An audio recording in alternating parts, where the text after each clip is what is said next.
Welcome back everyone. Let us start with lecture 4. So in continuation of our discussion on symmetry elements and symmetry operation, let us today discuss symmetry plane. This is the next symmetry element, symmetry plane, and corresponding operation is reflection.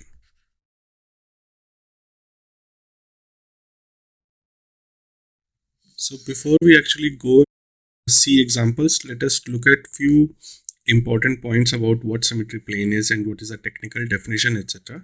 So first of all, a symmetry plane must pass through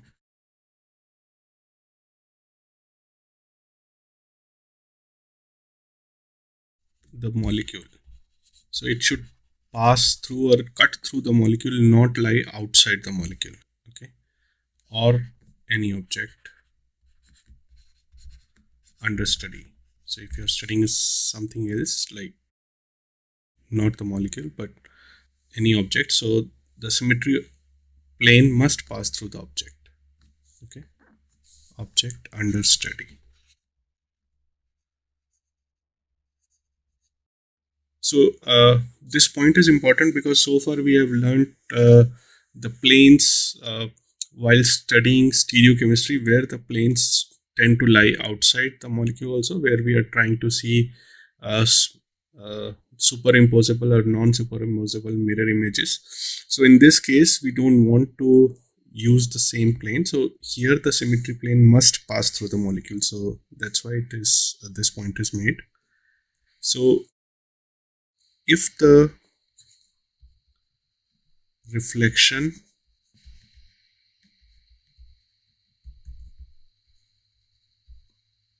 about the plane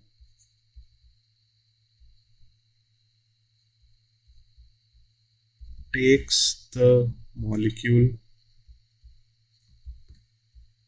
into equivalent configuration, it is said that molecule contains plane of symmetry, right? Now the symbol is, we have learned this before, sigma, and then there are three different types of sigma: sigma v, sigma h, and sigma d. We'll look at the definition of each of this, but let us first look at the technical definition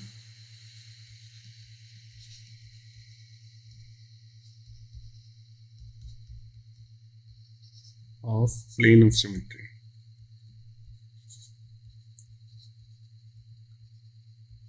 How do we actually carry out the reflection? So let us see. So if we draw a perpendicular from each atom on the plane, on the plane of symmetry, then extend that perpendicular line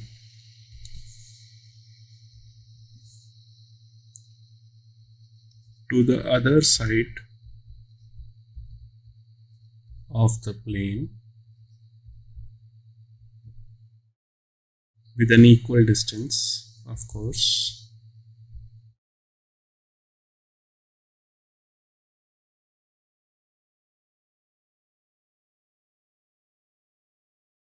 Such an operation is called as reflection, and if that results in equivalent configuration,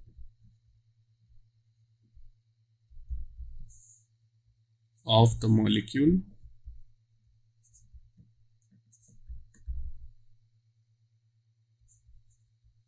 plane is called as plane of symmetry.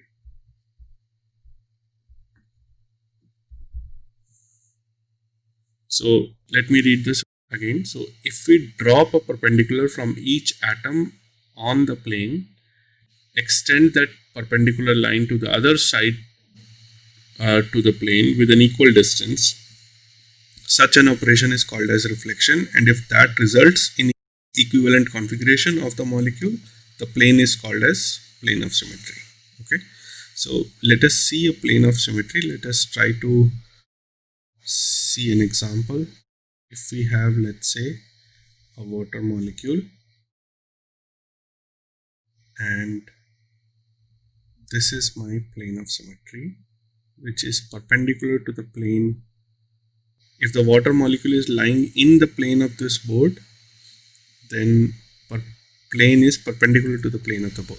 Okay, I'll also draw it in Cartesian format if that makes it easier. So now I'm drawing a perpendicular from this proton, this hydrogen, to this plane, and then we'll take it to the equal direction, and we should find another hydrogen, right?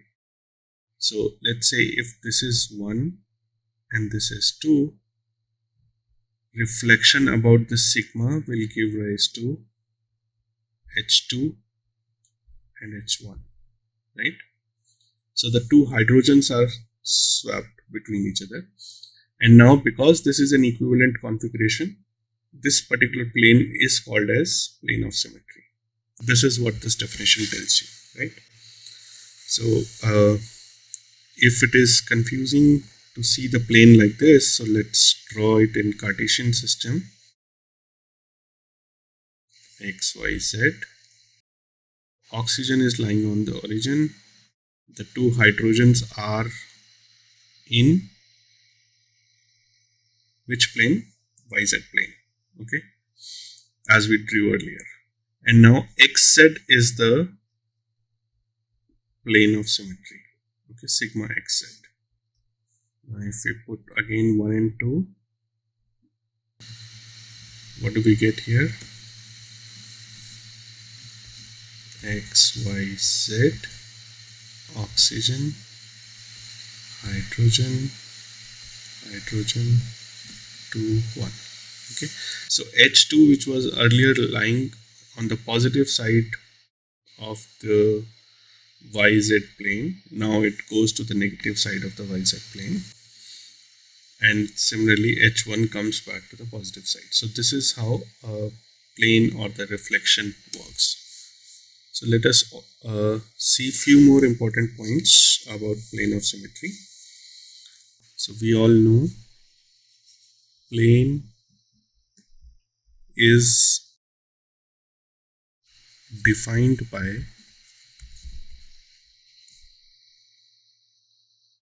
at least 3 non-collinear points. This is just to give you you all know this, but this is just to give you again a hint.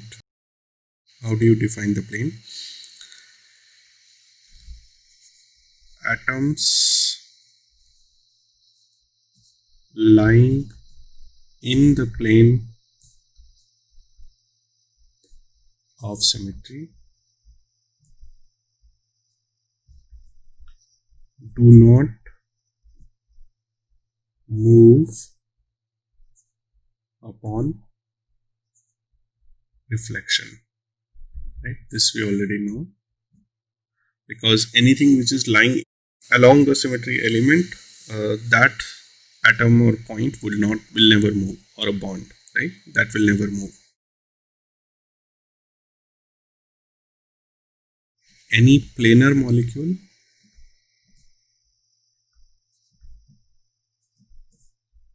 is bound to have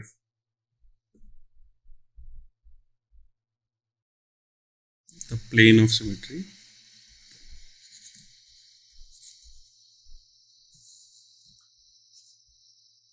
along the molecular plane.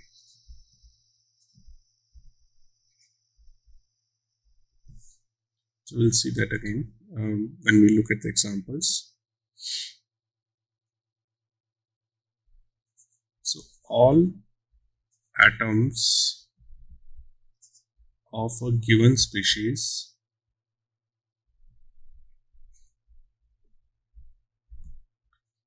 not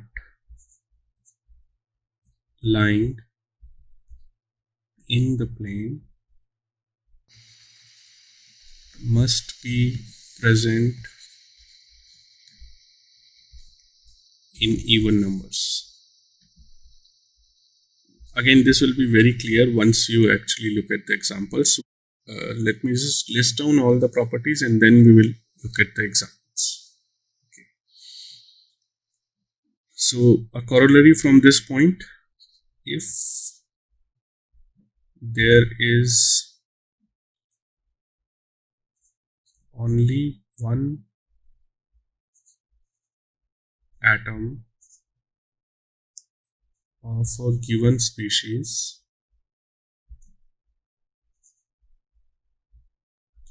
in a molecule, in a molecule,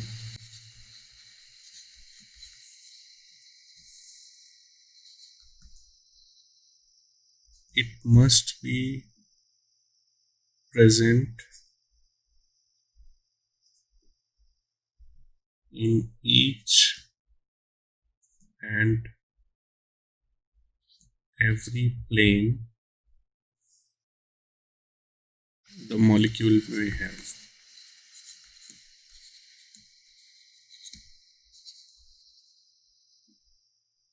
So anything which is present as a single number, that must be present in each and every plane, right? This is again obvious because if it is not present in each and every plane, you cannot find a partner of that upon reflection, and then if you cannot find, then there would not be any plane of symmetry present, right? So again, this will be very clear, but when we look at the examples. Okay. Now sigma produces only one symmetry operation. Unlike proper axis of rotation, where we saw that nth order axis will generate n operations. In this case, sigma will produce only one symmetry operations. Why it is so? Because if you do two sigmas, sigma square, this will be equal to E, because the molecule will go back to identical configuration, right? And so, or in other words, if we have sigma raised to the power n will be equal to E if n is even, and will be equal to sigma if n is odd. Again, so now defining the other three categories, sigma v, which is called as vertical plane of symmetry.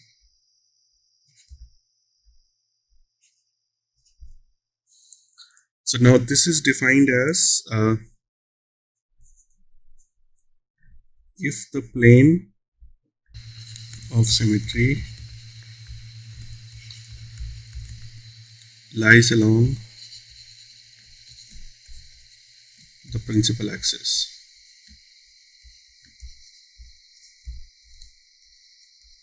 So principal axis of rotation.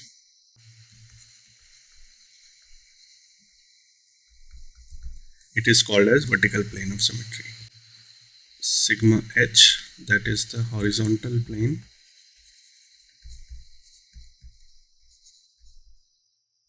So by definition, now you can make out if the plane of symmetry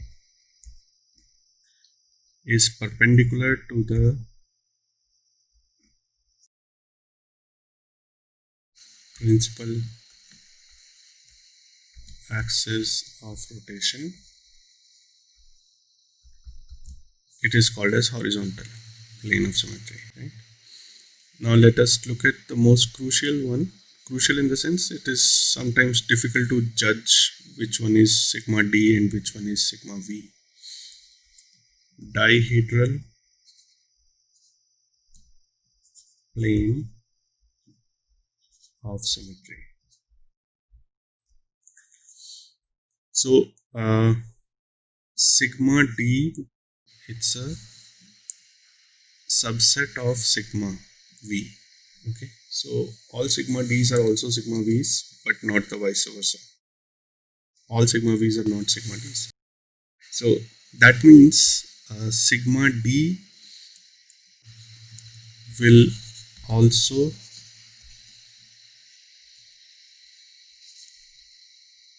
lie along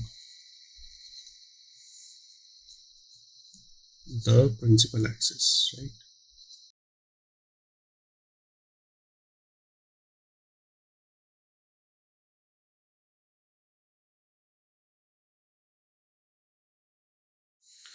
But there is one more condition to that. Sigma D must also bisect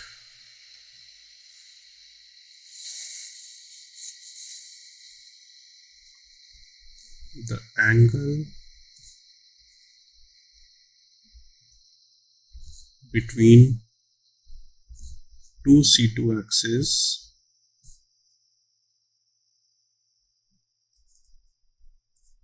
that are perpendicular to the principal axis.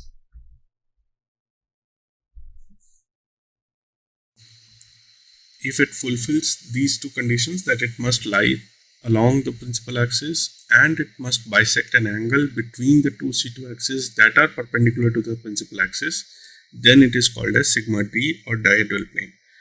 However, in certain cases you will encounter certain cases where it is difficult to judge whether it is a sigma V or sigma D.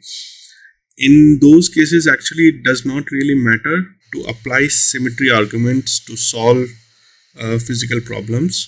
So I will quote Carter here. If you see Carter page 8, it says, so I'm quoting from Carter directly, fortunately,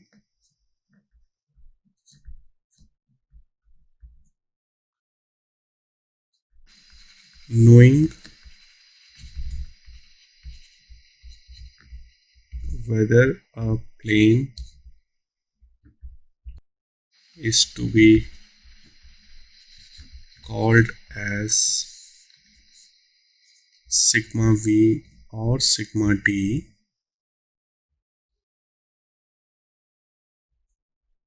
in such cases. And when they quoted this, they were discussing staggered versus eclipsed ethane molecule.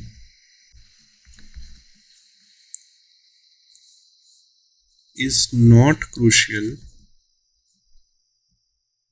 So you will realize why I am quoting this later. Is not crucial to applying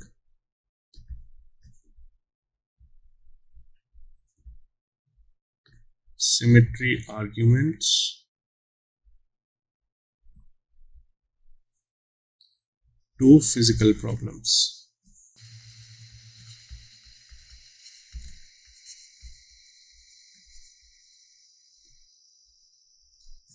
So now let us look at some examples. So let us start with XE, F, F,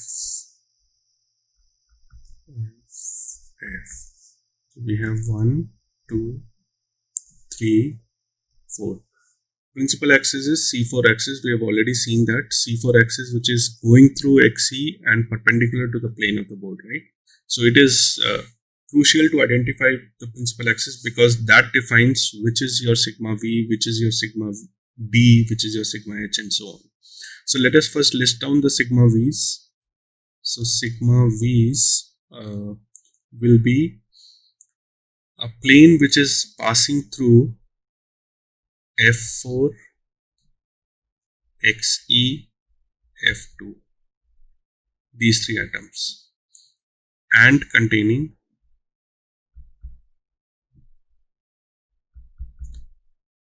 C4 axis. Right? It must contain C4 because it has to contain the principal axis, then only it will be called as sigma V. So basically a plane which is containing C4 axis will be perpendicular to this plane of the board and will be passing through F4, XE, F2, and a symmetry operation along this plane will be actually reflecting F1 and F3, right? These three atoms would not change their positions. Okay, let's do the sigma operation. And what do we get here? So we will see F2 and F4 would not change, but F1 will be replaced with F3, right?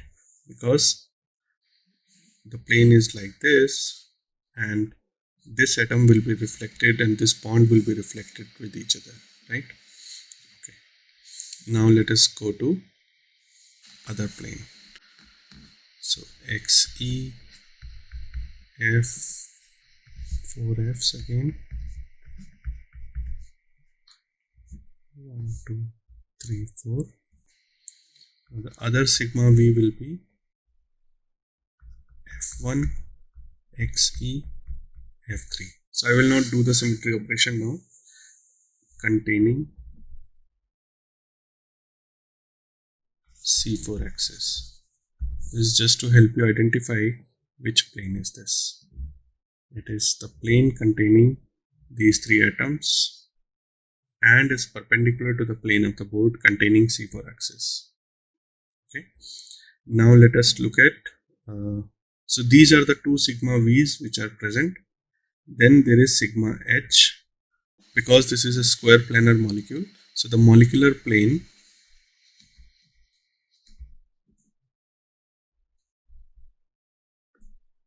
is sigma H, right? And by definition, the molecular plane is also perpendicular to C4 axis, which is the principal axis. So sigma H is the molecular plane. Then we will have sigma D. Now sigma D has to bisect, it has to contain C4 axis and it has to bisect the angle formed by C2 axis perpendicular to the C4 axis. Okay.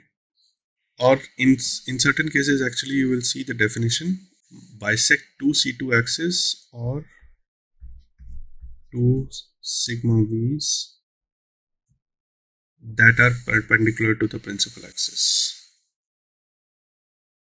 Two sigma V's containing the principal axis.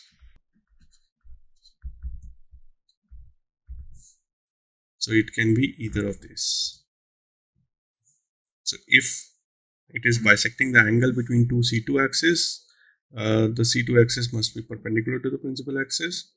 Or if it is bisecting the angle between two sigma V's, then sigma V's by definition will be containing the principal axis. So let us see this example over here.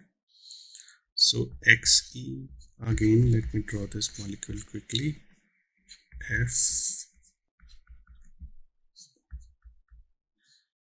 Now this particular plane, again, which is containing this C4 axis, so it is perpendicular to the plane of the board and is actually bisecting the angle. This is the C2 axis we have seen earlier. This is the C2 axis we have seen earlier, right?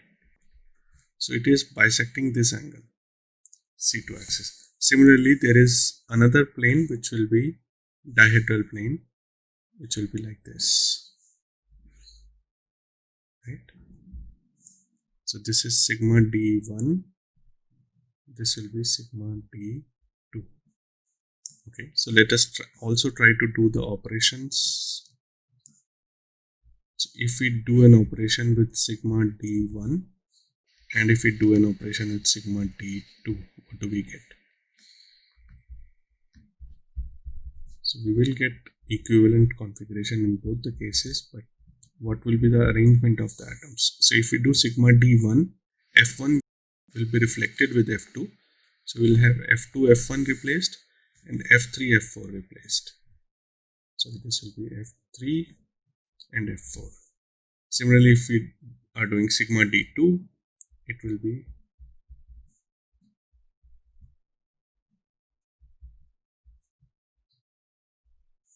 now if we do sigma d2, F2 and F3 will be replaced. So F3 F2 and F1 and F4 will be reflected. So we'll have F4 and F1. So is that clear? So we have 2 sigma V's, 2 sigma D's and 1 sigma H in this molecule. I took this example because you have all 3 categories of sigmas or plane of symmetry in this one. Okay. So now let's look at the water molecule where we had seen that earlier. So one plane was the plane which is reflecting the 2 hydrogens. This is sigma V1. The other plane will be the molecular plane containing all 3 atoms, right? This will be called as sigma V2. Now this will not be called as sigma H because it is not perpendicular to the principal axis, right? Because both the planes are actually containing the C2 axis here. So let's also see an example which is non-planar and has all the atoms different.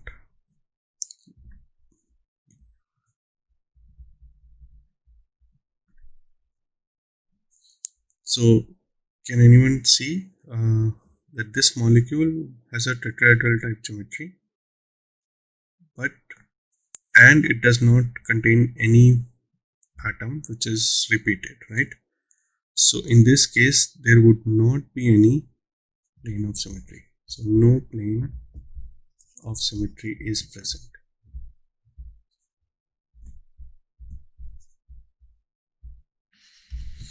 Okay. So let's also look at the linear molecules. Let's say CO2. How many planes will be present? Infinity.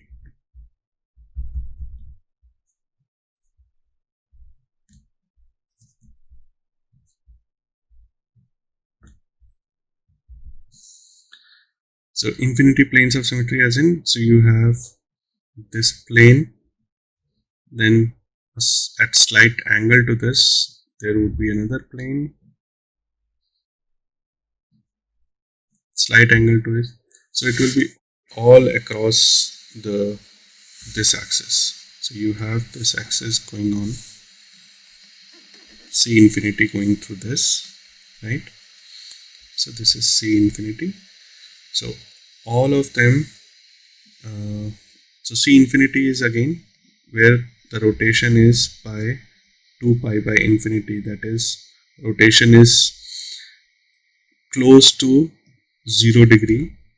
Any rotation about this molecule will give rise to equivalent configuration. That means it will have infinity such planes, right?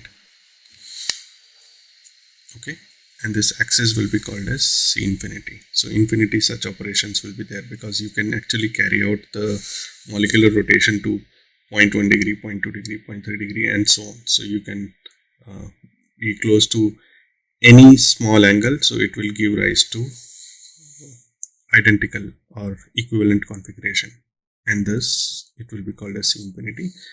Now the plane lying along this infinity axis will be infinity in number, so infinity planes of symmetry, right? So let's go forward. Let us look at NH3.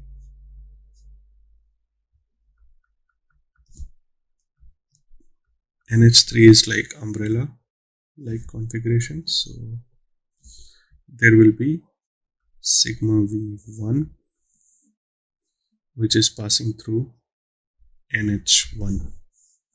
Then there will be sigma V2 which is passing through NH2, sigma V3 which is passing through NH3, right? So let us see the result in each of the case. So if we have a sigma V1 which is passing through NH1, it will be reflecting H2 and H3. So what do we get? NH1, it will not change. H2 and H3 will be replaced or reflected, right? So the plane is like this.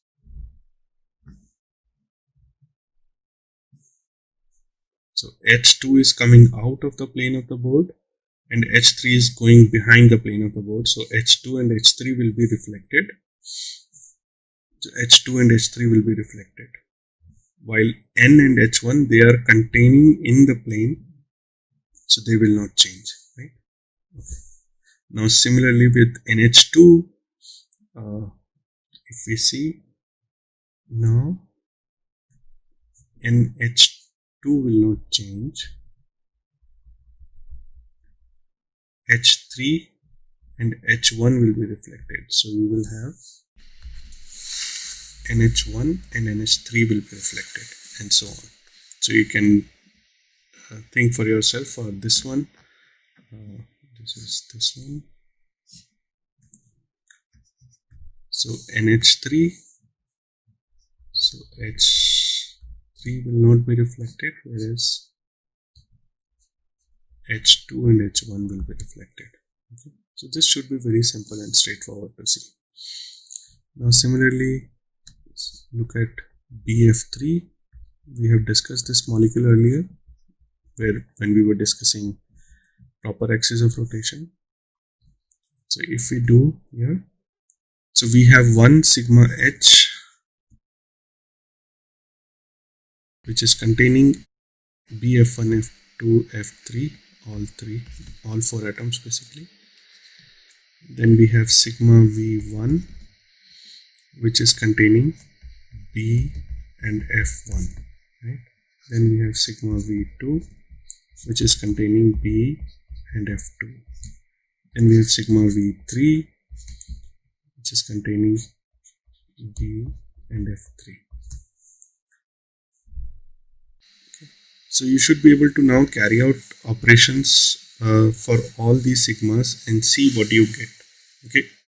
So if I'll just do it one quick operation over here. So let's see if this is my plane. This will be sigma V1.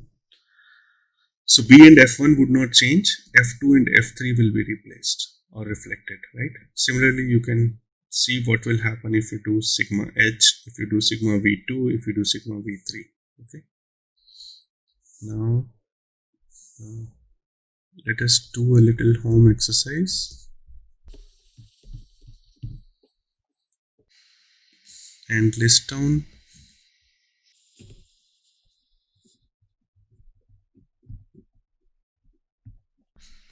the planes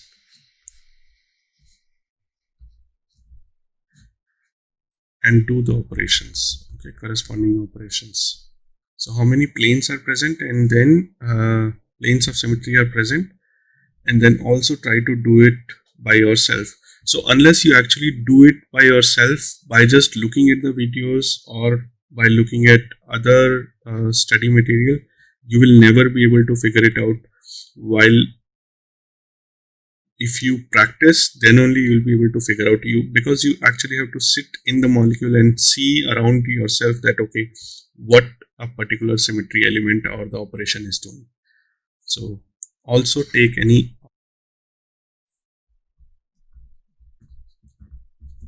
octahedral molecule. So list down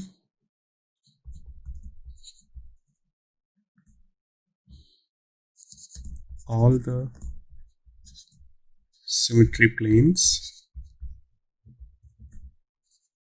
and carry out operations, carry out corresponding reflections. Okay, so I'll say reflections. So if you can list down all the planes, you will see that how easy it is, but unless you actually do it, it will be very difficult otherwise. Okay, so we have finished three symmetry elements: E, Cn or Cnm, and sigma. Right? So we are left with inversion and Sn. So these two will be taking up in next lecture. Okay, so that's all for today. Thank you very much.